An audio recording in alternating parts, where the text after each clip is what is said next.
Hello, everybody, and thank you for tuning in to the weekly report. Kabul has fallen, but don't blame Biden. This weekend, the U.S. experienced another Saigon moment, this time in Afghanistan. After a 20-year war that drained trillions of dollars from Americans' pockets, the capital of Afghanistan fell without a fight.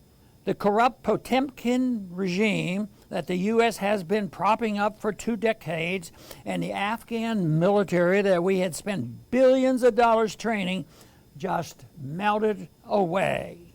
The rush is now on to find somebody to blame for the chaos in Afghanistan.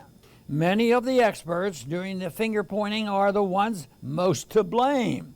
Politicians and pundits who played cheerleaders for this war for 2 decades are now rushing to blame President Biden for finally getting the U.S. out. Where were they when seceding presidents continued to add troops and expand the mission in Afghanistan? The U.S. war on Afghanistan was not lost yesterday in Kabul. It was lost the moment it shifted from a limited mission to apprehend those who planned the attack on 9/11 to an exercise in regime change and nation building. Immediately after the 9/11 attacks, I proposed that we issue letters of marque and reprisal to bring those responsible to justice. But such a limited and targeted response to the attack was ridiculed at that time. How could the U.S. war machine and all its allies profiteers make their billions if we didn't put on a massive war?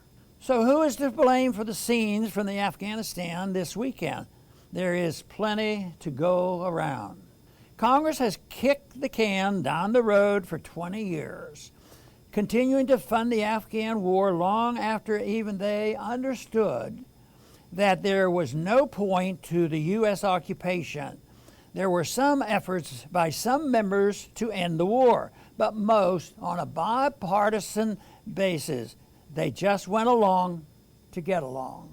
The generals and other high-ranking military officers lied to their commanders-in-chief and to the American people for years about progress in Afghanistan. The same is true for the U.S. intelligence agencies. Unless there is a major purge of those who lied and misled, we can count on these disasters to continue until the last U.S. dollar goes up in smoke. The military-industrial complex spent 20 years on the gravy train with the Afghanistan war. They built missiles, they built tanks, they built aircraft and helicopters. They hired armies of lobbyists to think tank writers to continue the lie that was making them rich.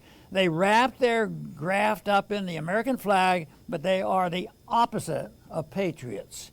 The mainstream media has uncritically repeated the propaganda of the military and the political leaders about Afghanistan, Iraq, Syria, and all the other pointless U.S. interventions. Many of these outlets are owned by defense industry-connected companies.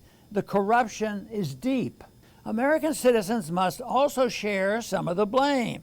Until more Americans rise up and demand a pro-American, non-interventionist foreign policy, they will continue to get fleeced by war profiteers.